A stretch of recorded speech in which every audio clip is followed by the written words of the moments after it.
Chers sorciers, bienvenue dans l'histoire de l'héritier de Serdaigle. Prenez le temps de vous poser confortablement, fermez les yeux et profitez. Chapitre 1. L'ombre d'une réputation. Éléonore Dubois était une Serpentard, et elle en était fière. En 7e année, elle était l'une des élèves les plus brillantes de sa promotion. Excellant particulièrement en potions, où son intuition et sa précision la plaçaient bien au-dessus de ses camarades. Elle était ambitieuse, oui, mais pour elle, l'ambition n'était pas un vilain mot. C'était le désir de se dépasser, de prouver sa valeur, de laisser une marque. Pourtant, chaque fois qu'elle croisait un élève d'une autre maison dans les couloirs, elle sentait le poids de leur regard. Depuis la défaite de Voldemort, le blason vert et argent était devenu synonyme de magie noire, de trahison et de préjugés. Cette réputation l'exaspérait. Elle refusait de croire que l'héritage de Salazar Serpentard, l'un des 4 plus grands sorciers de son temps, se résumait à une idéologie de haine. La ruse, la détermination, la grandeur, ces qualités n'étaient pas intrinsèquement mauvaises. Elles étaient des outils, et tout dépendait de la main qui les maniait. Éléonore était convaincue qu'il y avait une autre facette de l'histoire, une vérité oubliée ou déformée par des siècles de rivalité avec Gryffondor.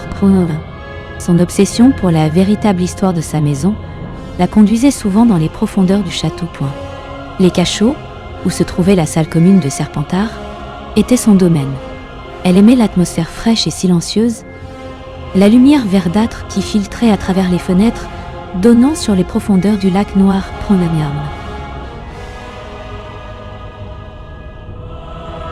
Parfois, elle voyait passer l'ombre massive du calamar géant, ou des créatures plus étranges, et cela la fascinait. C'était un monde secret, caché à la vue de tous. Tout comme les véritables secrets de sa maison, elle en était sûre. Un soir de novembre, alors que la plupart des élèves étaient blottis près du feu dans la salle commune, Éléonore arpentait un couloir rarement emprunté, non loin de l'entrée principale. Les murs de pierre suintaient d'humidité, et le silence n'était rompu que par le goutte-à-goutte lointain de l'eau. En passant sa main sur la paroi froide, ses doigts rencontrèrent une gravure qu'elle n'avait jamais remarquée auparavant. Point. Nilno orphan et l'untercesis. C'était un serpent, finement sculpté, enroulé sur lui-même. Mais contrairement aux autres représentations agressives qu'on trouvait partout dans les cachots, celui-ci semblait paisible, presque endormi. Il n'avait pas les crocs sortis, et ses yeux de pierre semblaient observer quelque chose d'invisible. Il n'inspirait pas la peur, mais la patience. Chapitre 2. La clé de l'intention. Pendant des jours, l'image de ce serpent paisible ne quitta pas Éléonore. Elle y retournait chaque soir, essayant tous les sortilèges de révélation qu'elle connaissait.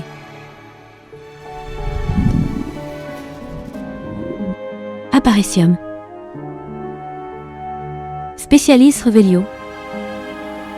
Rien ne fonctionnait. La pierre restait inerte. Elle essaya même de parler en fourchelant, ayant appris quelques mots dans des livres de la réserve. Mais le mur resta silencieux. Elle sentait qu'elle passait à côté de quelque chose d'essentiel. Frustrée, elle se plongea dans les archives les plus anciennes de la bibliothèque, cherchant des indices sur l'architecture secrète de Poudlard ou sur les méthodes de dissimulation de Salazar Serpentard. Elle y passa des nuits entières, aux grandes dames de Madame Pincetronnet. C'est dans un vieux recueil de légendes sur les fondateurs qu'elle trouva une phrase qui attira son attention.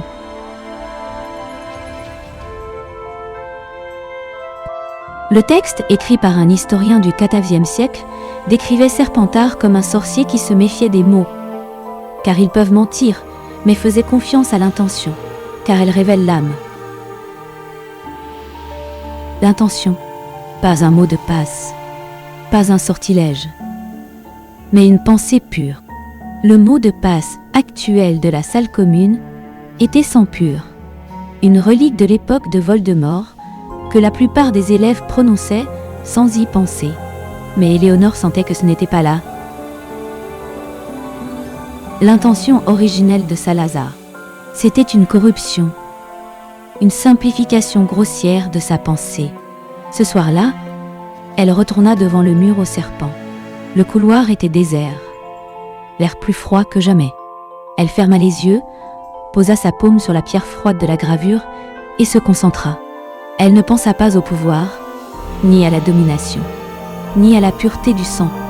Pointo, elle projeta une seule pensée, un désir sincère, qui venait du plus profond de son être. Montre-moi le savoir, pas le pouvoir. Montre-moi la vérité, pas la légende. Elle attendit, le cœur battant. Pendant un long moment, rien ne se passa. Puis elle sentit une vibration sous sa main. Un léger bruit de pierre qui grince, et le mur devant elle se mit à trembler. Une section de la paroi s'enfonça lentement, révélant une porte basse et étroite qui n'était pas là une seconde auparavant. Feuille. Derrière, un escalier en colimaçon plongeait dans des ténèbres si denses qu'elle semblait avaler la lumière de sa baguette. Un courant d'air frais, chargé d'une odeur de terre et de magie ancienne, remonta jusqu'à elle. Elle avait trouvé.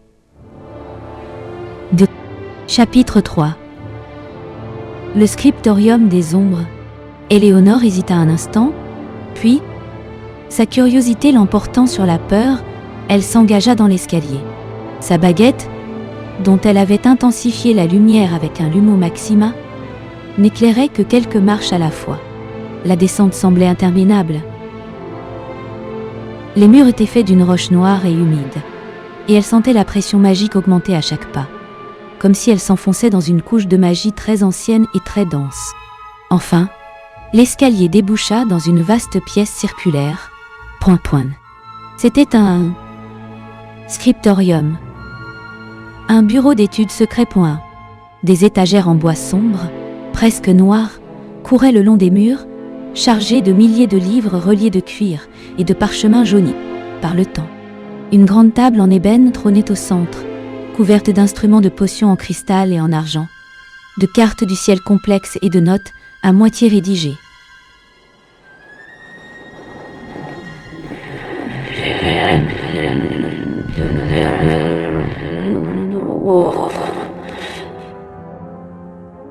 En marchant de notes à moitié rédigées, une fine couche de poussière recouvrait tout, indiquant que personne n'était venu ici depuis des siècles. L'air était immobile, vibrant d'une énergie contenue. Ce n'était pas l'antre d'un mage noir obsédé par la destruction.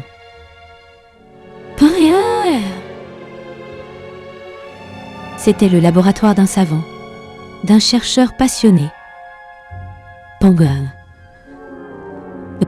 Éléonore passa ses doigts sur la tranche d'un livre et lut le titre en lettres d'or. Les propriétés occultes des venins de basilic. À côté, un autre ouvrage traitait de l'égilimancie avancée et la protection de l'esprit. Salazar Serpentard n'était pas seulement un idéologue. C'était un génie qui explorait les frontières les plus reculées de la magie.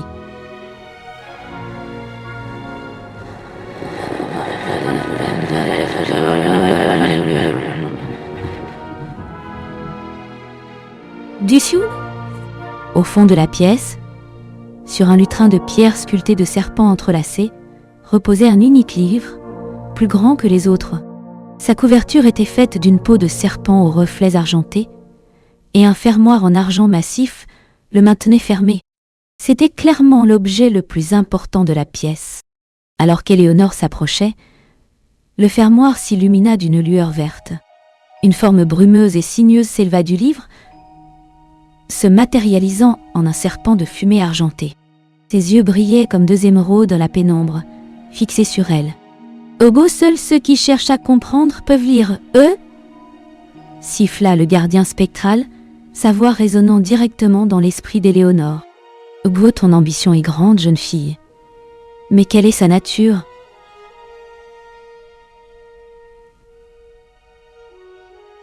Cherches-tu la grandeur pour toi-même ou la vérité pour tous, Yo? Éléonore sentit le poids de ce regard magique qui semblait sonder son âme. Elle redressa les épaules, sa propre ambition lui donnant du courage. Hugo, je veux connaître la vérité, Ye, répondit-elle, sa voix claire et ferme. Hugo, la vérité sur notre fondateur, pour que sa maison ne soit plus jugée sur des mensonges. Je veux restaurer son héritage, pas le pervertir. Yo! Le serpent de fumée la dévisagea pendant un silence qui parut durer une éternité. Puis, lentement, il s'inclina dans un geste de respect et se dissipa dans l'air. Le fermoir du journal s'ouvrit avec un léger déclic métallique. Chapitre 4.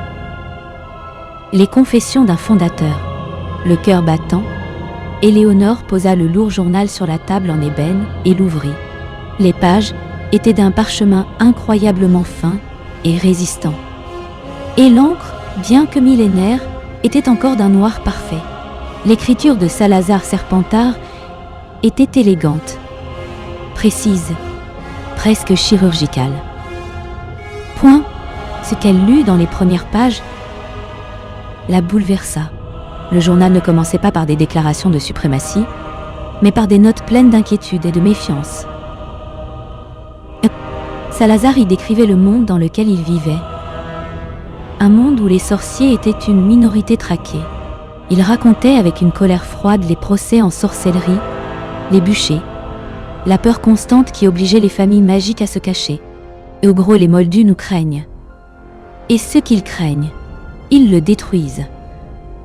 Godric, dans sa noblesse, croit qu'on peut leur faire confiance. Rowena, dans sa sagesse, pense qu'on peut les éduquer. Mais moi, je vois la haine dans leurs yeux, une haine née de l'ignorance et de la jalousie. Poudlard doit être plus qu'une école. Ce doit être plus qu'une école. Ce doit être plus qu'une école. Ce doit... Sa fameuse méfiance envers les nés moldus n'était pas présentée comme une haine de leur origine, mais comme une peur, presque paranoïaque, de la trahison. Il craignait qu'un enfant encore attaché au monde moldu, avec une famille non magique, ne révèle l'emplacement de Poudlard et ne guide les persécuteurs jusqu'à leur porte. Il avait vu des familles entières de sorciers être dénoncées par leurs voisins moldus. Pour lui, accepter un né moldu, c'était faire entrer un risque mortel au sein de leur refuge. Éléonore sentit un poids se lever de ses épaules. Ce n'était pas du racisme, c'était de la peur. Une peur extrême, certes, mais une peur née des traumatismes de son époque. Chapitre 5. Le véritable but de la chambre. En continuant sa lecture, Éléonore arriva à la section qui la fascinait le plus. La chambre des secrets. Les notes de Salazar étaient accompagnées de schémas architecturaux complexes et de formules d'enchantement qu'elle n'avait jamais vues. La vérité était bien plus surprenante que la légende. La chambre n'avait jamais été conçue comme une salle de torture pour les nés moldus. C'était un bouclier de dernier recours, une défense ultime pour le château. Salazar, anticipant une attaque massive de la part des armées moldues, avait voulu une arme capable de défendre Poudlard si toutes les autres protections magiques venaient à tomber. Le basilic est la créature la plus redoutable que j'ai jamais élevée.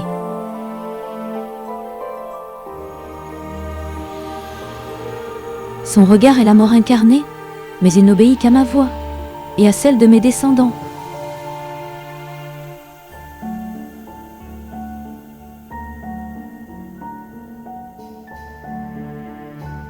Si un jour les armées des rois moldus se pressent aux portes de notre château, ici, le basilic était une arme de dissuasion, comme diraient les moldus des siècles plus tard. Il ne devait être utilisé qu'en cas d'invasion pour protéger l'école. L'idée de l'utiliser pour purger l'école de certains élèves était une déformation, une interprétation malveillante de son but originel. Plus loin, Éléonore découvrit des passages déchirants sur sa relation avec Godric Gryffondor. Il le décrivait comme son frère d'âme, son plus proche ami, mais aussi comme un idéaliste au cœur trop grand.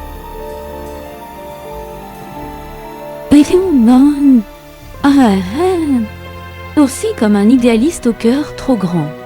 Leur dispute n'avait pas été une simple querelle. C'était la rupture tragique entre deux hommes qui s'aimaient, mais qui voyaient le monde de manière opposée. Salazar, le réaliste prudent, contre Godric, le héros optimiste.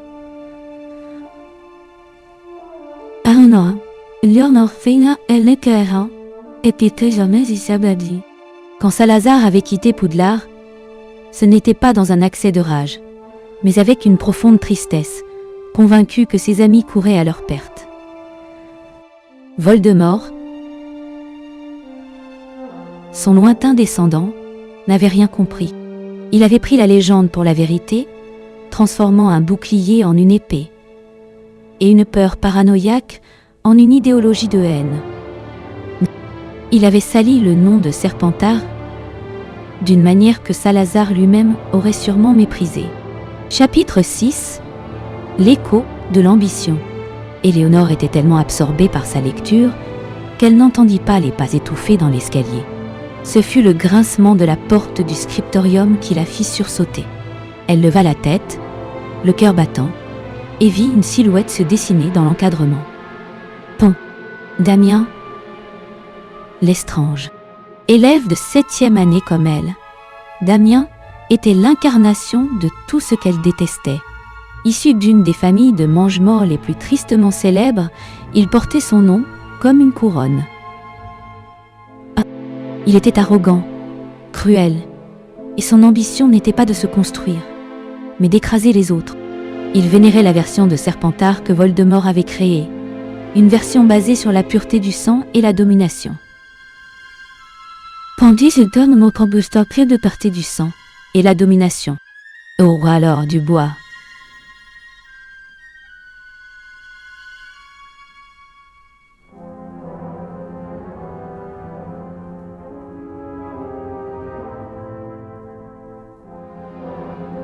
C'est donc ici que tu passes tes nuits, dit Damien d'une voix traînante. Ses yeux gris balayant la pièce avec une avidité non dissimulée. Le bureau secret de notre grand fondateur. Je savais que tu finirais par trouver quelque chose d'intéressant. Éléonore se demanda comment il l'avait trouvée. Il avait dû la suivre, la soupçonnant de cacher quelque chose. Il n'avait pas pu ouvrir la porte lui-même. Son intention n'aurait jamais été assez pure.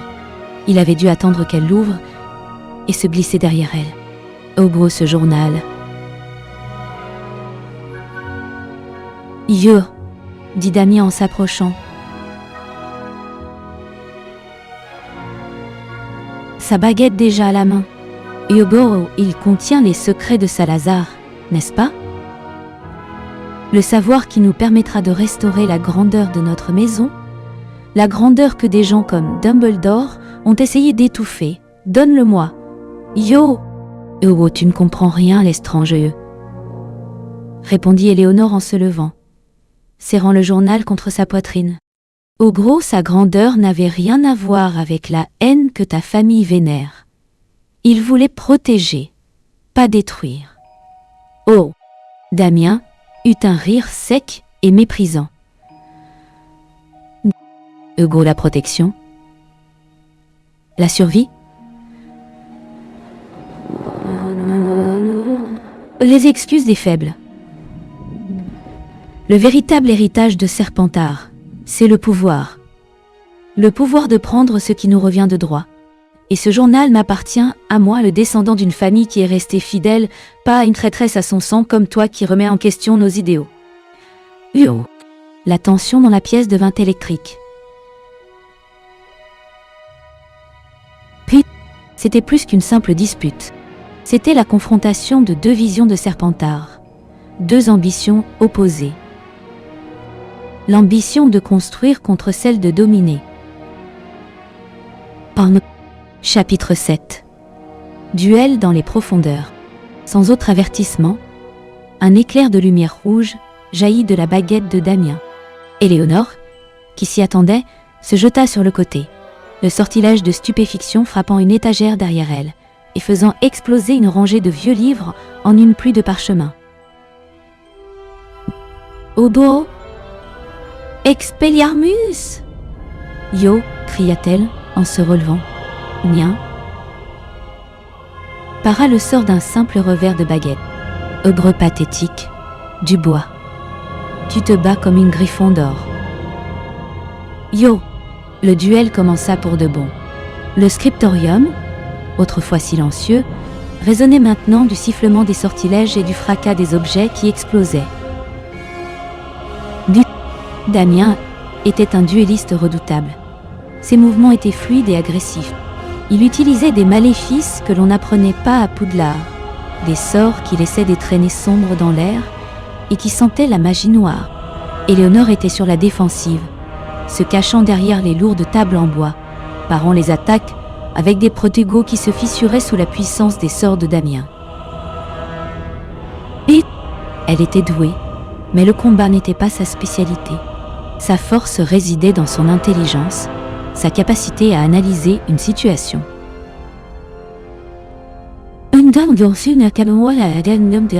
Situation.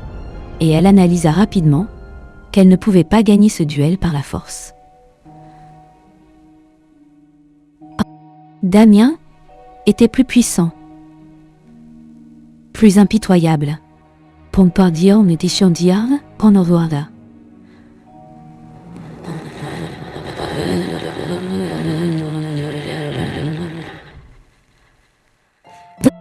Ogo, tu vois, du bois ? Yo hurla-t-il, un sourire cruel sur le visage, alors qu'un de ses sorts faisait voler en éclats une vitrine remplie d'ingrédients de potions rares. Ogo, c'est ça, le vrai pouvoir de Serpentard. La volonté de dominer. Yo ! Éléonore esquiva un autre sort qui fit fondre la pierre du mur là où sa tête se trouvait une seconde plus tôt. Elle devait trouver une autre solution. Et continuer à se battre de front était un suicide. Elle jeta un regard autour d'elle, cherchant désespérément une issue. Une faiblesse, n'importe quoi.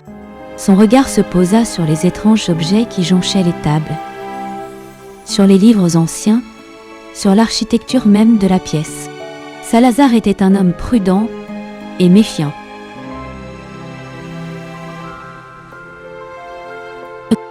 Il n'aurait jamais laissé son sanctuaire sans protection. Chapitre 8. La ruse du miroir. Alors qu'elle se protégeait derrière un pilier de pierre, Éléonore se souvint d'un passage qu'elle avait lu à la hâte dans le journal. Salazar y décrivait les enchantements subtils qu'il avait tissés dans les murs du scriptorium. Ce n'étaient pas des pièges mortels, mais des tests de caractère. La pièce elle-même était conçue pour réagir à l'intention du sorcier qui s'y trouvait.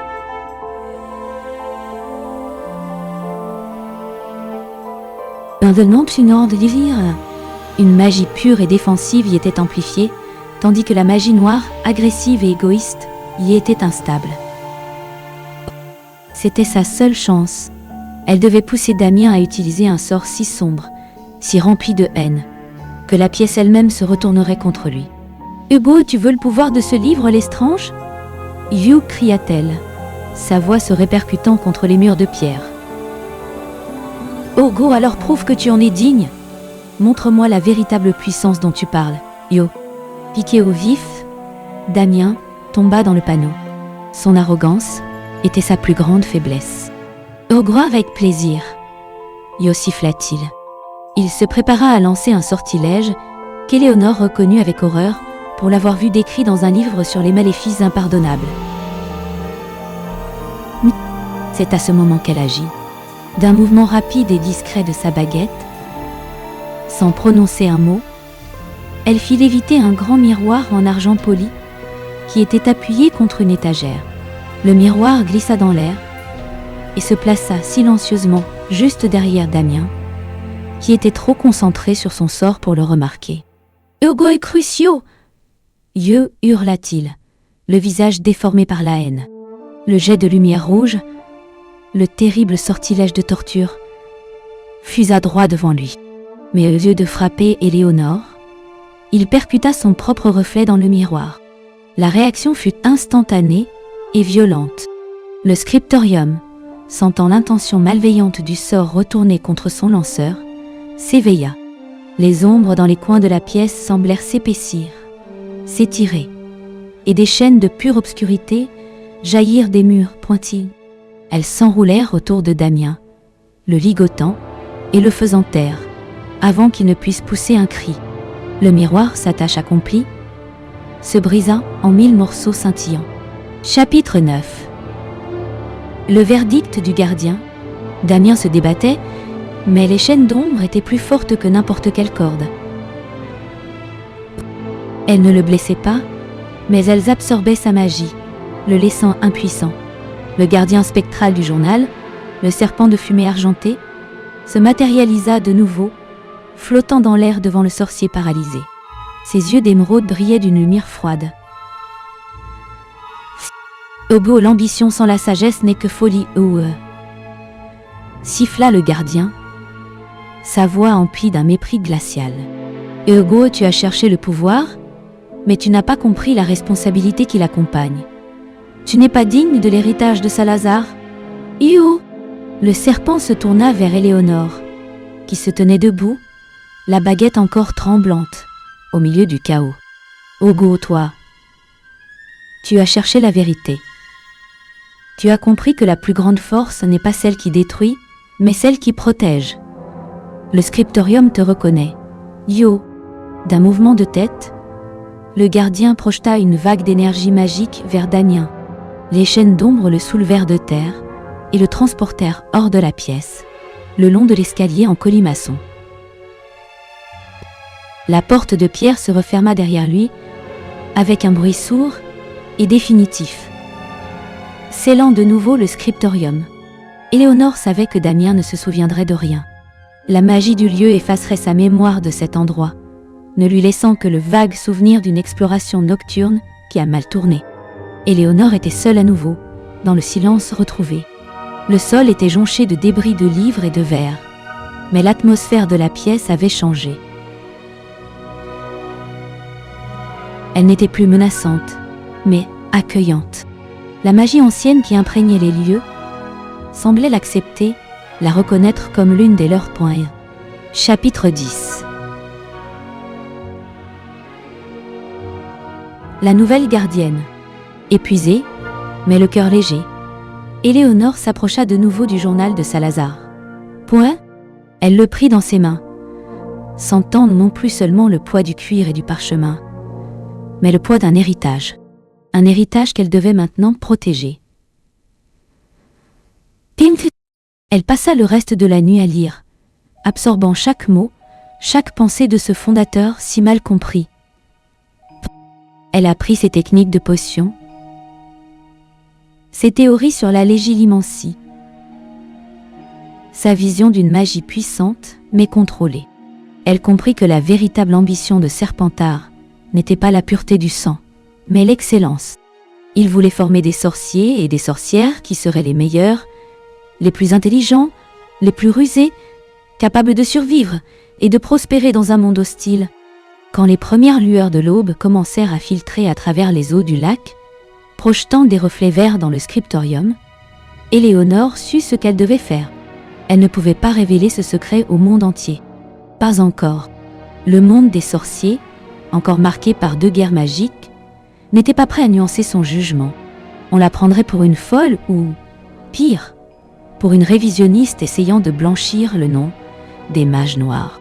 Non, le changement devait venir de l'intérieur. Elle deviendrait une nouvelle voix pour sa maison.